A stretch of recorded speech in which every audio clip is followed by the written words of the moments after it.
Our What If Civilization Restarted series. And well, over here a war breaks out. As the Green Nation decides to launch an offensive in the south, over here, in key territories of what was once the Purple Nation, and then the Blue Nation. As they swiftly take this as they launch an offensive over here. And over here. As the front's so big, it's hard to start on a full front. With this nation taking advantage of it being weak here. And well, the Green Nation gets completely kicked back over in this front as they go to where there's population. As they occupy down to here. That's a core area of this nation. So they decide to rush towards the lake as they do this, believing they've put a big dent in supply. But unfortunately, it didn't work that way and their supply was not weakened. But this nation is okay with that. As they move up the coast more, with this nation launching an offensive over here, threatening some supply lines. And over here, not great, as they end up being pushed back over here, which leads to a tighter passage. So then they are forced into retreat here.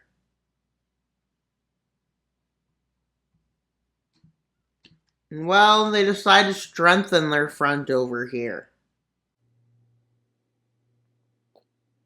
With the Red Nation getting an ally, this Purplish Nation decides to align with them. And well, they occupy some extremely southern lands, but they don't do much else.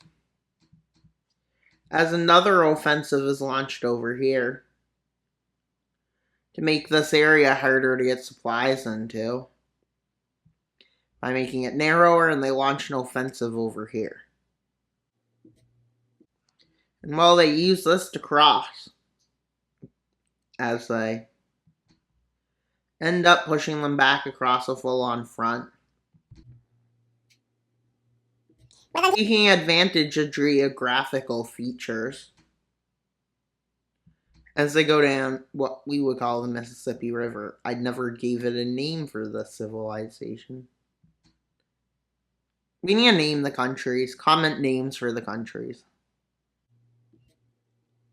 As supplies start moving in, an offensive is made over here. As they basically claim it's not a big deal.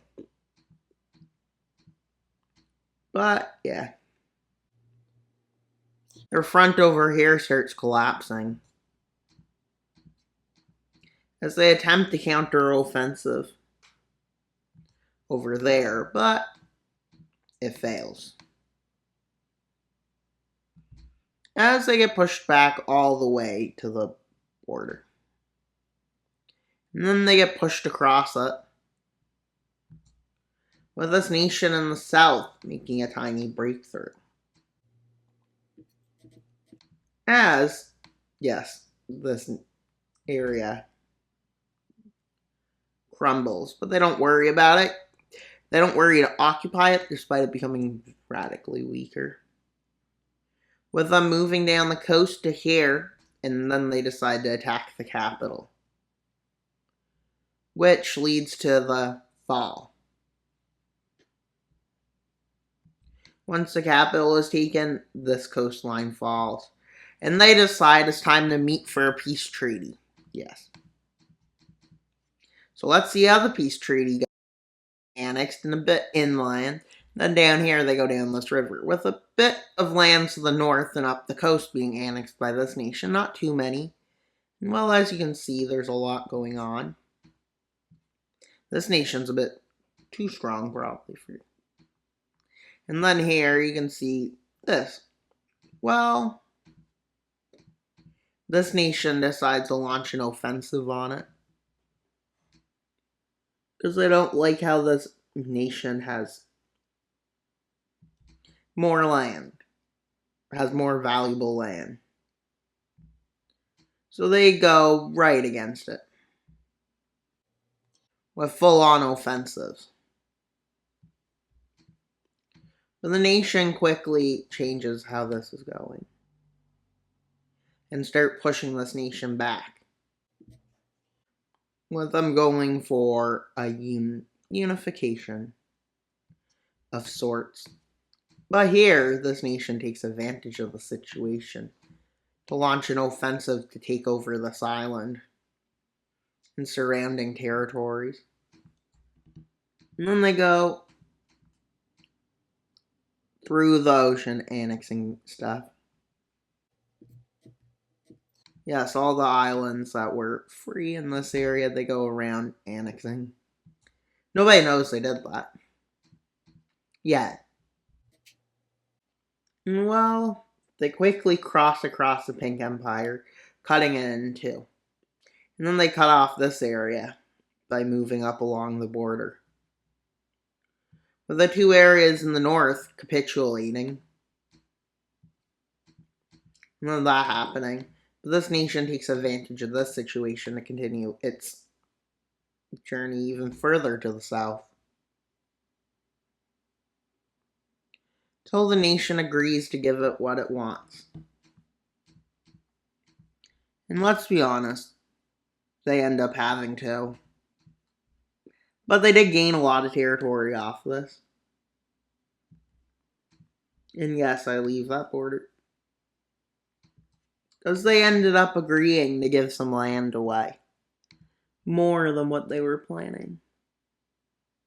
Because this nation took a second offensive. As it seems like this nation wants the land.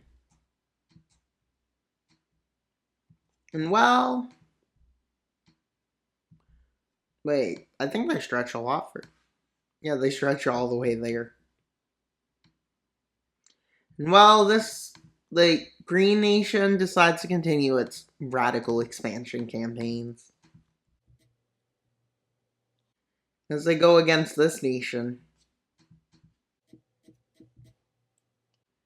Which ended up getting this nation to support them.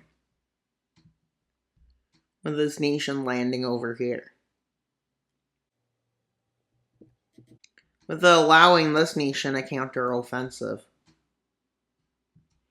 But this nation takes advantage of it and creates a breakthrough. As they completely capture the northern part.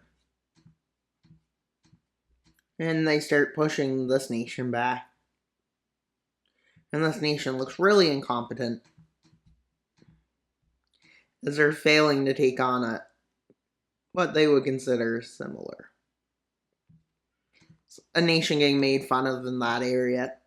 Definitely, no. Definitely, there's never a nation here before getting made fun of.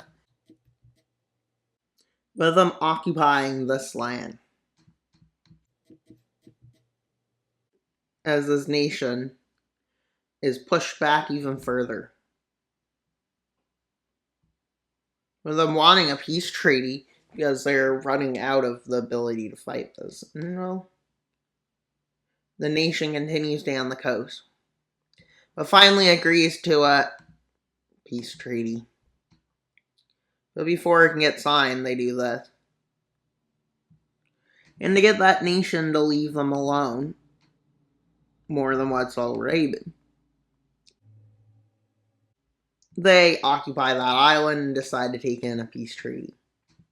Well, this treaty is going to be really harsh. But it won't be too harsh. It won't seem as harsh as it is. They'll take all of this land and then take reparations. Strong, huge ones.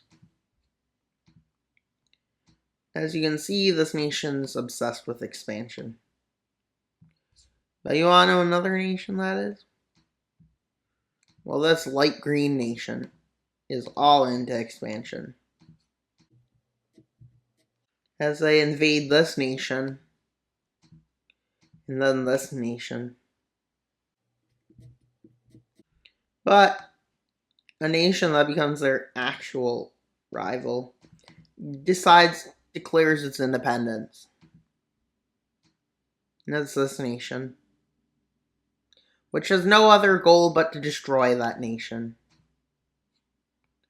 Well, to make it obvious, we'll make them yellow.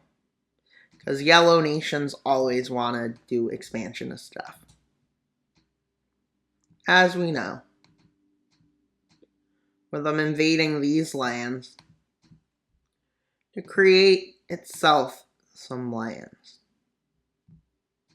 But it fell behind one opportunity, which is this nation. With this nation deciding to do two things with it. They decide to annex its coast and then make a puppet. It kind of works as an alliance, like, claim, basically. But not really, because you took it all. But considering they don't want to annex it all, they can't just leave it. It's their claims.